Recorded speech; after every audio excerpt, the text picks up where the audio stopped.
We interrupt this broadcast with some important news. Let's rewind and check out the biggest news stories from this week. It's time for Taiwan This Week. Good evening and welcome to this week's edition of Taiwan This Week with me, your host Gavin Phipps. And I'm joined in the studio this evening by regular ICRT commentator Ross Feingold. Good evening. And on the telephone by Taipei-based journalist Ralph Jennings. Hi Gavin, good to be here again. Tonight we'll be discussing an angry reaction to reports that the KMT plans to replace Han Kuo-yu as its 2020 candidate, Terry Guo talking the economy and vowing to evoke the spirit of former President Jiang Jing-guo, the Solomon Islands' ties with Taiwan, calls for Norway to correct Taiwan's designation on residence permits, President Tsai Ing-wen urging members of the armed forces to wear their uniforms more often as a sign of pride, and slime. But we'll begin with President Tsai Ing-wen once again reiterating her support for the Hong Kong protesters this week, saying her administration will provide necessary assistance to Hong Kong people here in Taiwan based on humanitarian considerations. Now, Tsai's comments came as Hong Kong student activist Joshua Wong, lawmaker Eddie Chu and Lester Schwum, a former Deputy Secretary-General of the Hong Kong Federation of Students, were visiting Taiwan for a very brief two-day stay. Now, the Hong Kongers held talks with local politicians, and speaking during a press conference, Wong also urged the government here to enact a Refugee Act to help pro-democracy protesters in the territory. Now, the Ministry of the Interior replied to that call by saying laws covering issues related to asylum seeking and refugees are adequate, and he said that existing legal mechanisms serve the issues well. While the Mainland Affairs Council says it welcomes the decision this week by the Hong Kong government to withdraw the controversial extradition bill that has seen 3 months of protest in the territory. However, Deputy Council Minister Cho Choi-jung said that the Hong Kong government still needs to talk to its people, respond to the demands of protesters and fulfil its commitment to safeguarding freedom and democracy. So, Ralph, a visit and more comments about how the government supports the protesters. Yeah, this is consistent with what the government here has been saying throughout most of the summer. So, since June, I recall the President's office and the other ministries have been saying that they support the activism, the call for democracy, and hoping, of course, it doesn't escalate into violence. So the response here was of no surprise to me. The fact that Joshua Wong and two other people visited from Hong Kong, I think was motivated by a couple of things. One is looking for sympathetic protests here on behalf of the Hong Kong protesters before National Day in China, which is the kind of this de facto deadline for China to do something really drastic if it wants to. So that was one thing. The other thing was a call for Parliament to really get going on this asylum bill, which is very tough because of Taiwan's rather unofficial relations with Hong Kong. But if they can pass this asylum bill, then the protesters could come here from Hong Kong and presumably stay on a long-term visa. So that was my take on Wong's visit and the extradition law progress. It seems that this extradition, or sorry, this asylum refugee law issue has been so muddied in large part due to the actions of the government and the DPP majority in the legislative yuan. And we've talked about this many times on your show, Gavin. We take a step back. The key thing here is that the draft bill, which has been sitting in the legislative yuan for 3 years, never included people from China, Hong Kong, and Macau, and for good reason, because under most Taiwan laws and regulations, people from Hong Kong, Macau, and China are treated separately because of the relationship between Taiwan and China. So you need to have a new piece of legislation, a draft bill that would specifically apply to people from Hong Kong. Then you get into the issue, okay, should it just be for Hong Kong or should it also be for people from Macau and China, because that would be the consistent thing to do. So there is no piece of legislation pending to cover this issue. So people from Hong Kong can come to Taiwan and seek asylum on an ad hoc basis. I actually think the people from Hong Kong should be happy about that, because you could just make your case to the best extent of your ability, and you don't have to comply with some very strict parameters that might be in laws or regulations if there actually were any. And I still don't see where people of Taiwan are saying, like, yes, we want to give asylum to lots of people from Hong Kong. And would these people even really be interested in staying in Taiwan on a long-term basis? You know, the experience with asylum seekers from China is not necessarily good either. From the perspective of, on an ad hoc basis, Taiwan has given asylum to some people from China in the past, going back, say, 20-plus years, even as far back as the aftermath of Tiananmen. And a lot of them just don't stay here, so they leave. So this just ultimately seems like an exercise in public relations. And if these Hong Kong protesters really need to seek asylum and they really want a platform to make their cause, then the obvious places to go are where other Chinese dissidents have mostly gone to, the United States, UK, Germany. I had the privilege of interviewing Lam Wing-ki, one of these once disappeared booksellers from Hong Kong. He's living here now. He's been here since April. And he really wants this kind of asylum law because there's no guarantee he can get into a Western country with some of these stronger asylum laws. They speak Chinese, they read in Chinese, ethnic Chinese society. So they feel a little bit better here, and they feel like Joshua Wong said, this is it's a democracy. They've spoken out in favor of the protesters in Hong Kong. So, let's put some laws behind it and try to get more out of it. The bookseller also told me, he thinks that the Taiwanese don't want this law because it will open asylum cases to fraudulent mainland Chinese who come through Hong Kong and make all kinds of cases just basically to get out of China and try to seek a better life over here. I don't know if that's how people really feel about it. He's sort of speaking extemporaneously on behalf of the Taiwanese public, so he doesn't really have the right to say that, I suppose, but that's his view.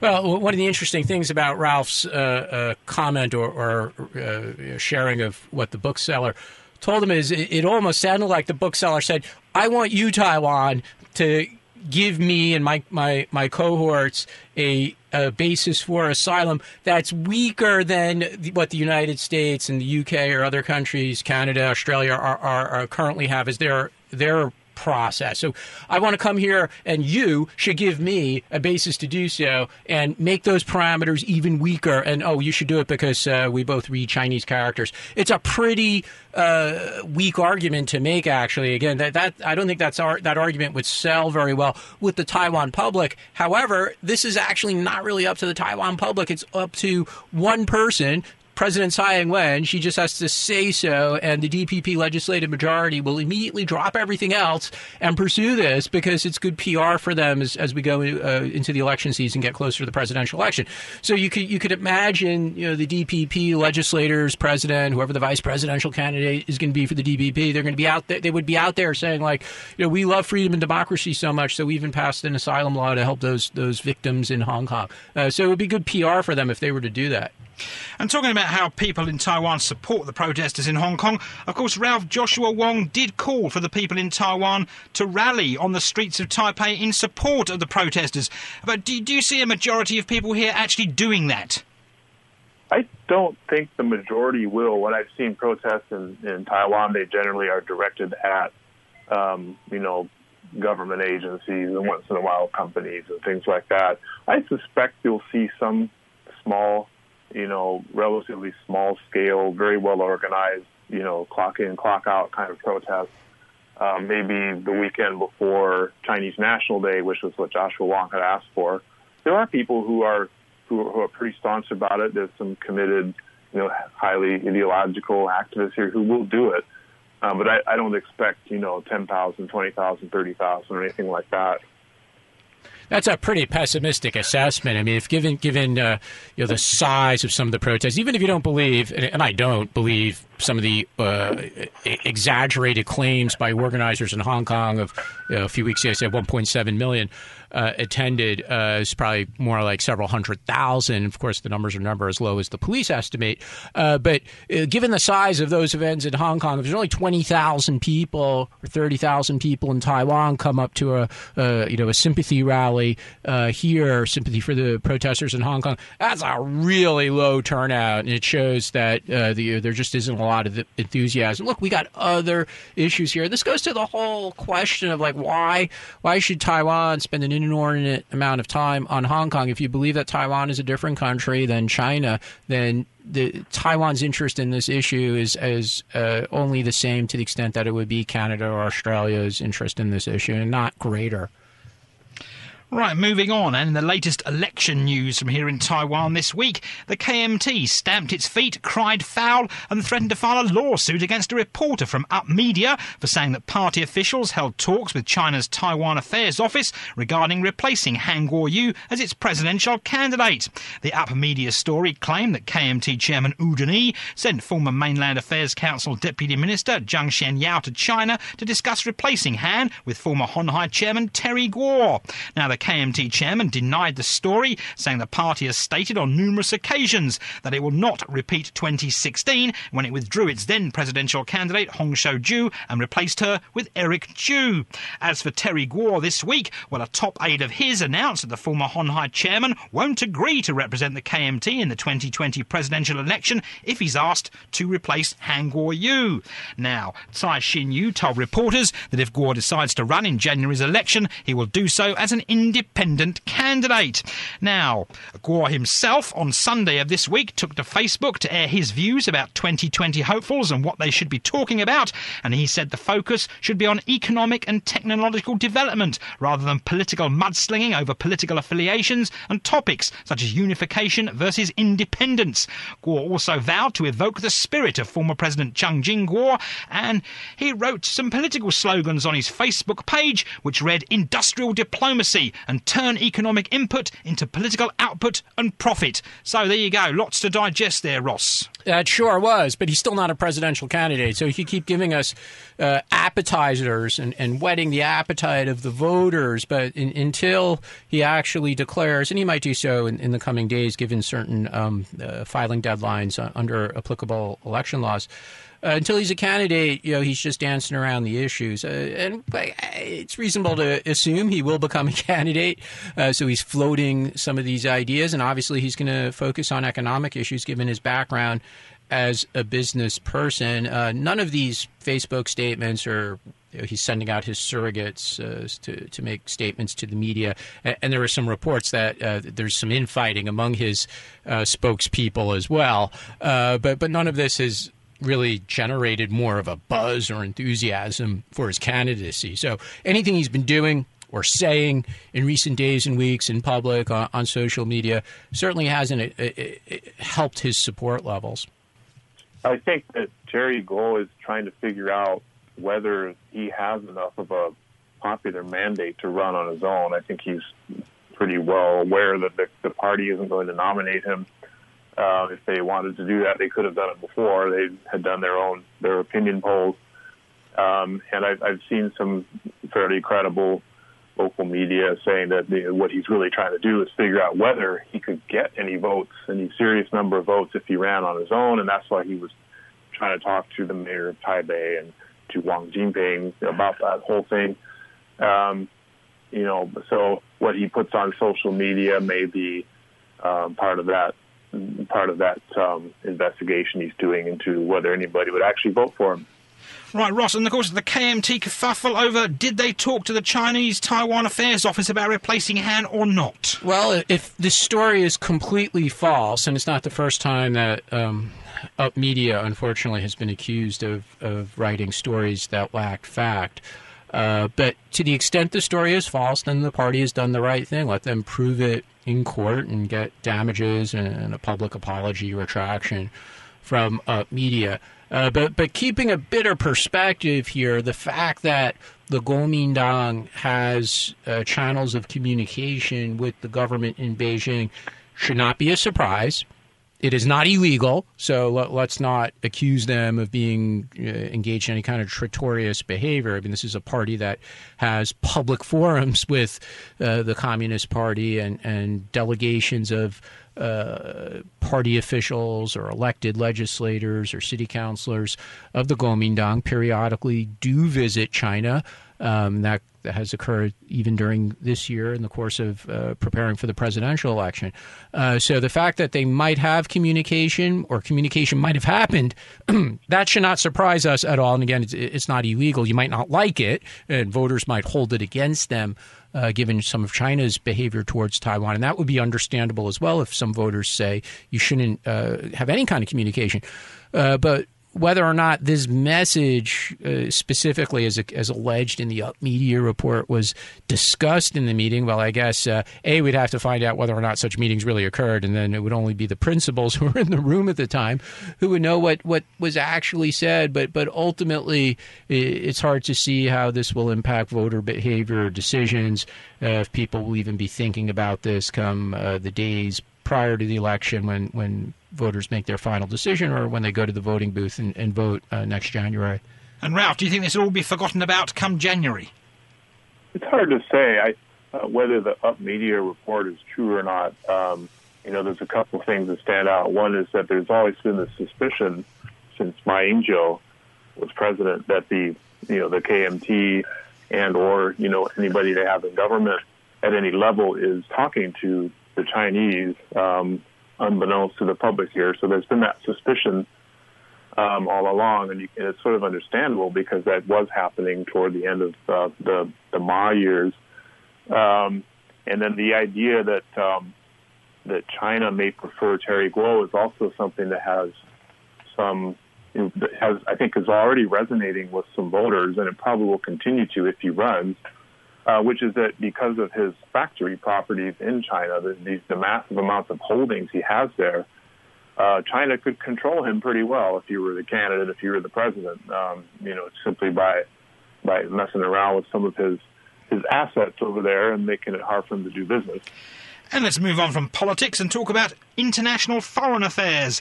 And this topic features and focuses on Taiwan's future diplomatic ties with the Solomon Islands, which remain up in the air, with the Pacific Islands top envoy in Taipei this week saying that Honorara has yet to make a final decision on its assessment report on the matter, and it doesn't know yet whether it will sever ties with Taiwan in favour of Beijing. Now, the statement was in reference to a report by a cross-party task force which has been charged with evaluating the Taiwan ties with the Solomon Islands, and that's yet to be submitted to the Pacific Island nation's Prime Minister. However, the diplomat's comments did come after reports surfaced. These reports and these comments were made by an opposition lawmaker in the Solomon Islands who claimed that his country is all ready to sever ties with Taipei in favour of Beijing. Now, the Ministry of Foreign Affairs here keeps repeating that everything is lovely bubbly and mosey-hosey and wonderful, but apparently they're refusing to say whether or not the Foreign Minister of the Solomon Islands will in fact be visiting Taiwan this Sunday, Ross. So you mentioned the words "up in the air" in your intro to this topic. So yeah, we don't know whether the Foreign Minister of the Solomon Islands is up in the air as we speak, because it does take a bit of a time. There's a number of transfers involved in getting from Solomon Islands to Taipei. So if he is in fact coming to Taipei, then maybe by the time this show is broadcast, he will be on the flight, or maybe he won't, or maybe he's already in Beijing, or maybe he'll go to Beijing after he goes to Taipei, or maybe, as the foreign ministry here says, all is well. We simply don't know, but here's one of the key things to keep in mind. Every time this happens with a country that has formal relations with Taiwan, up until those last final days or moment, everyone says all is well. The Taiwan government says all is well. The other country says all is well. They could even be signing agreements in the weeks or months preceding this issue, even though internally they would have already been deciding that. So a few weeks ago, Taiwan and Solomon Islands signed some agreement over visas, or something that ultimately is kind of minor. And people here in Taiwan and the government, they say, oh, you see, this is a sign that all is well. No, it is not a sign of anything, right? It's just a sign of business as usual, while the ultimate decision makers, which in the Solomon Islands appears to be the Prime Minister, gather information and negotiate with China before they make their ultimate decision. So if this announcement is made, none of us should be surprised at all. The fact that the foreign minister might come here and then a day later they'll announce this, again, shouldn't surprise us at all. It's very possible, as with other similar situations, the foreign minister does come here and he holds his hand out and says, give us a big check for development aid.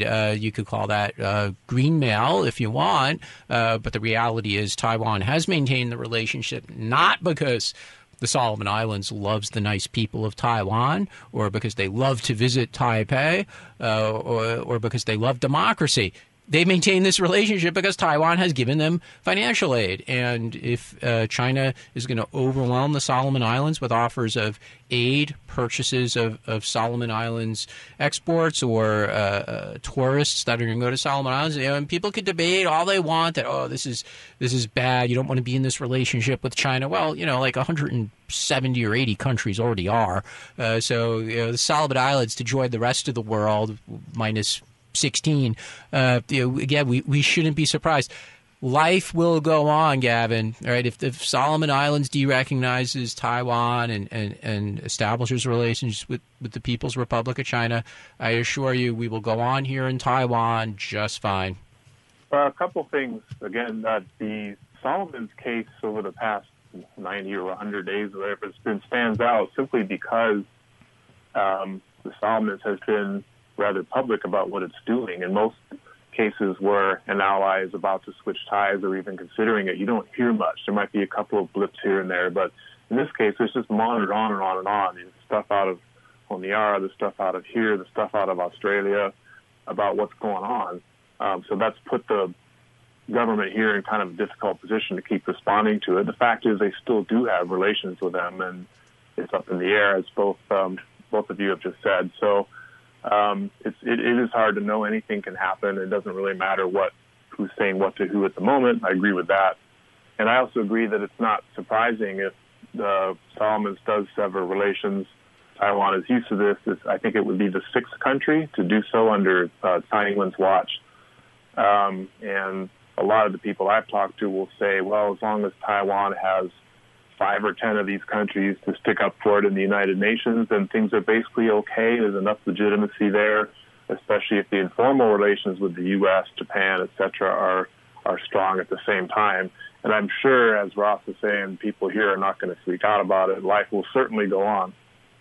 Right, of course, Ross, Ralph made a point there about this has been a bit of a high-profile case with the Solomon Islands being very vocal about it. Well, then the interesting thing there is you got to ask yourself, is this somebody who's genuinely my friend, or they're just motivated by other considerations? That's why I said a few minutes earlier, they're not motivated by a love for democracy and that Taiwan is democracy and respects human rights and all those really good things.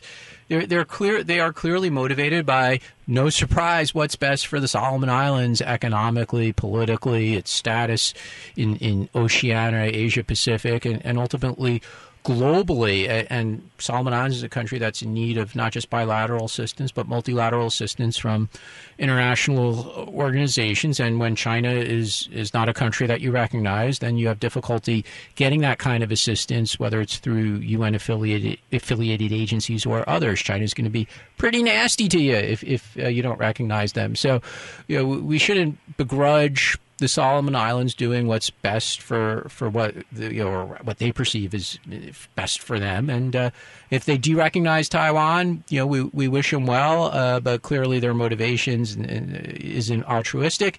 And the fact that they've publicly had this hand-wringing exercise for a few months, it doesn't say much good about them, or it doesn't say much good about their political decision-making processes or what their motivations are.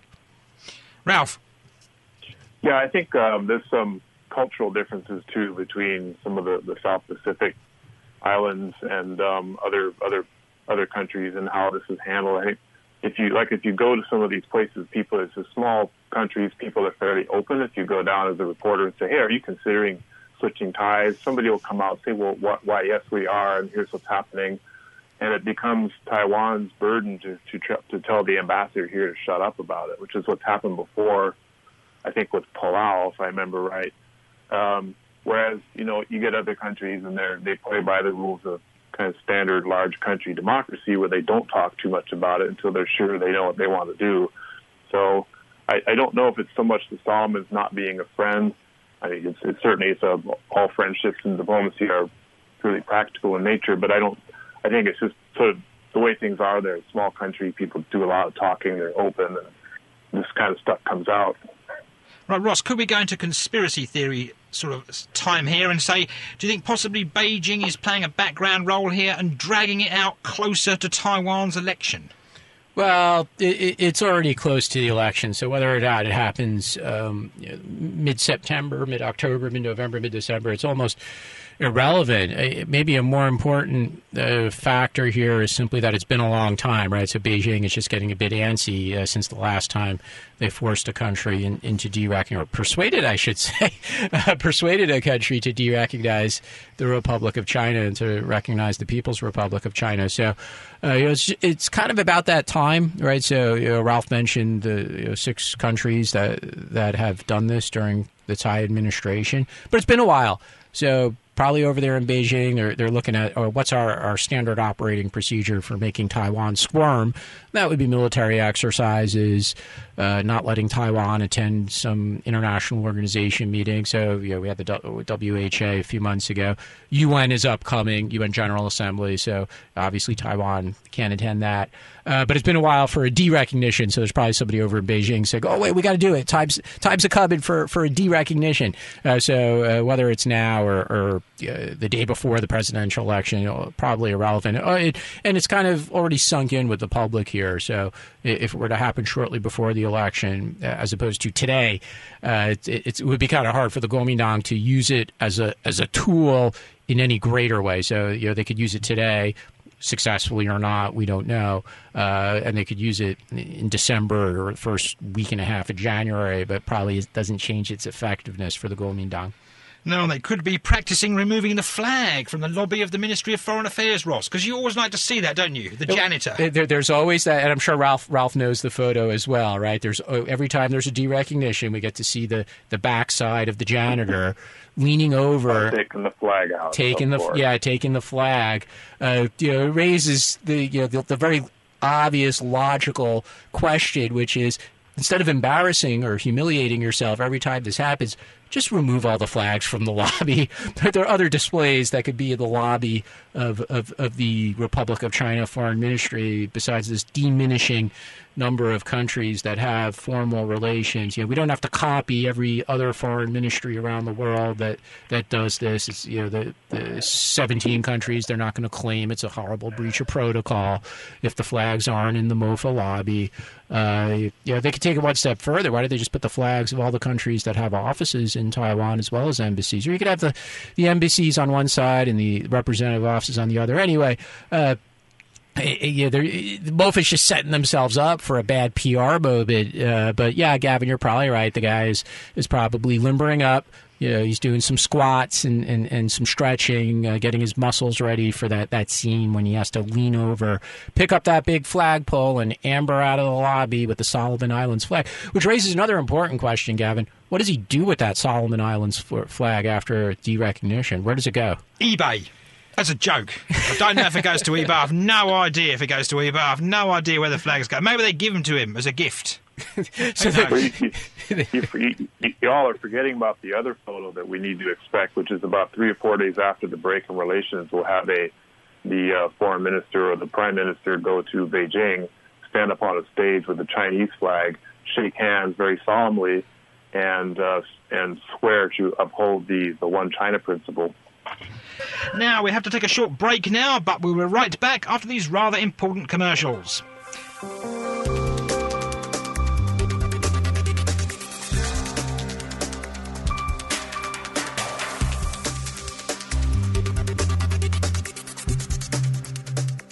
Welcome back to Taiwan This Week. Now, the Ministry of Foreign Affairs on Tuesday urged the Norwegian government to correct Taiwan's designation on resident permits issued to Taiwanese nationals living in the European country.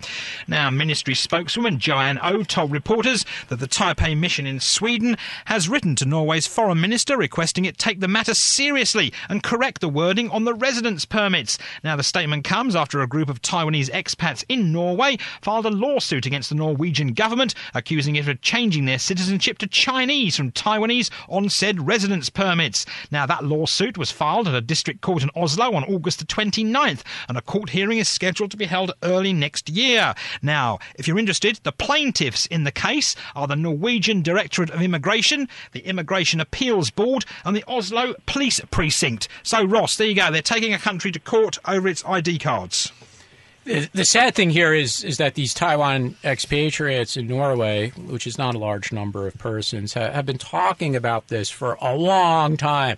So they took to social media, I think it was sometime over a year ago, to say, like, this is horrible. We need to change this. We're going to try and take administrative action, and we'll get a lawyer. And it's taken them so long. So you could tell that this is not really an issue that a lot of people feel highly motivated to spend time or money on. I could understand that it would offend Taiwan people who want to see that their citizenship is accurately reflected on ID cards when they live or travel overseas. And to be fair to the global community, most countries from an administrative perspective do handle this appropriately. They found a way to designate Taiwan in a way that respects the dignity of Taiwan, does not reflect that they recognize the government here in a diplomatic sense, but they do respect the travel documents, and they generally will indicate accurately the origin of the person as being Taiwan, Taiwanese, Taipei, Chinese Taipei in some cases. And generally when these things come up in the news, and they periodically do come up, some kind of visa application form, that Russia, for example, was in the news recently with a designation for travelers from Taiwan that was unacceptable to the government and the public here in Taiwan. Generally speaking, the government here, whether it's a DPP government or a KMT government, they've been pretty good about bringing this up with foreign governments. But MOFA, they're not going to like when I say this, but this is ultimately a MOFA issue in the sense that they need to communicate with governments around the world on an ongoing basis. They could say, look, we know you don't have formal diplomatic relations with us, but here's how another country does it, and it doesn't cause a blow-up in that country's relationship with the People's Republic of China when they refer to Taiwan travelers this way. So we're just asking you to do the same. This is something that MOFA here should be doing on an ongoing basis around the world. Now, it gets a little more difficult when they don't even have a representative office in the country, and there's resources limitations as well. So you can't have a rep office for Taiwan everywhere around the world. Some countries, there's just not a lot of bilateral trade. Not a lot of Taiwan expatriates living in those countries. There's probably little hope of a dramatic increase in bilateral trade or expatriates living in those countries. So you can understand the justification for not having an office. But when you don't have an office and you do it on a fly-in basis, so if you're flying in from the representative office in Stockholm because they cover Norway and the government in Oslo, then you can understand that the Norwegians are also not going to prioritize this. So, okay, good luck to those expatriates. Hopefully they'll win their lawsuit against the Norwegian government. And at the end of that exercise, there'll probably be some people in the Norway government who feel a little frustrated with Taiwan. It's not going to cause them to have any greater affection for Taiwan, and they'll continue to do a lot of business with China and not really be helpful to Taiwan in international organizations or other aspects of Taiwan's efforts to be part of the international community. I was just thinking when I saw the story how strange it would be as a Taiwanese national to leave, go through immigration, leaving Norway or coming back into Norway with an ID card that says you're Chinese and a passport that says you're from Taiwan. I wonder how the authorities there reconcile that, or if they really care about it. The other thing I thought of is that Norway stood up to China pretty staunchly over awarding the Nobel Prize to Liu Xiaobo, and China made a big stink about that for quite a while after that prize came out because the Nobel Committee is based in Norway. So the country, does have the will and the legacy, the history of standing up to China when it wants to. But you pick your battles, and Taiwan doesn't. Taiwan might not be a battle that Norway wants to pick, and also Norway's been trying to walk back from that period of deterioration in relations. Yes, of course, what they did was extremely noble, pun intended. But they, like a lot of countries that get into those situations with China, then they spend the next few years trying to fix it and restore positive relations, because ultimately money talks, and the trade relationship is so important for a country like Norway with the People's Republic of China.